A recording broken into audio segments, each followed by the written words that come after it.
Hanggang ngayon po ay pinag-uusapan pa rin itong spliced video na pinakalat nga, shinare na itong si Pia Cayetano sa kanyang Facebook account.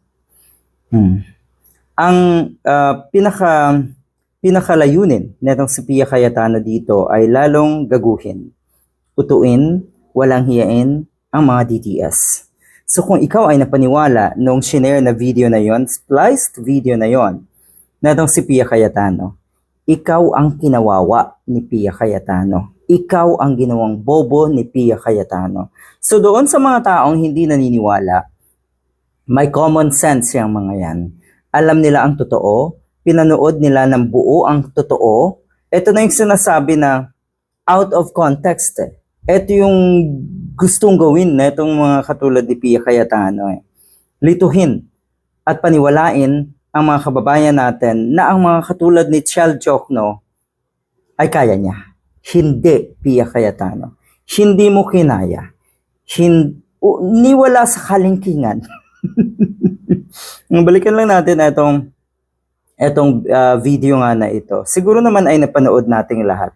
Yung sagutan nga na itong si Pia Cayetano at si Atty. Chel Jokno sa impeachment trial na itong si Sara Duterte. Hindi daw nagpapakasakali. Yun ang napakalinaw. May probable cause o sapat na dahilan na makita ang mga record ng Anti-Money Laundering Council tungkol nga sa bilyon-bilyong dumaan sa accounts ng VP at ng kanyang asawa. Ang dali niyang intindihin May probable cause. Kaya sila humantong dyan. At dyan lang mismo na yan sa trial, kailangang ilatag ang lahat ng ebidensya. Ang lala na si Pia Cayetano, ito na nga ba sinasabi ko madalas, na pag ikaw ay isang magaling at matalino, abogado man o hindi, pag dumikit sa mga Duterte, dalawa lang. Pwedeng nagbubububuhan dahil yan ang katanggap-tanggap at kahanga-hanga sa mga diehard, o sadyang bobo na talaga, nagiging bobo talaga. Katulad ng mga pananalita ni Pia Cayetano, makikita mo kabado. Makikita mo, hinihingal madalas kasi alam nila na, or alam niya sa sarili niya na hindi katanggap-tanggap sa mga kababayan nating nasa katinuan ang kanyang mga sinasabi.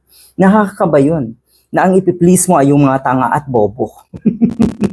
At ang babaw nun, napaka-sleazy nun. Ang abogadong may argumentong pilipit sa spliced video daw kumakapit dahil nasuplak ni Akbayan Party List Representative Chel Jokno ang magkapatid na Senator Judge, pilit nilang binabaluktot ang kwento. Meron bang admin, etong si Pia Cayetano doon sa kanyang Facebook account? Natural lamang siguro na bago yan i-post na kung sino mang nag-handle ng account mo na yan, siguro naman Pia Cayetano, alam mo yan.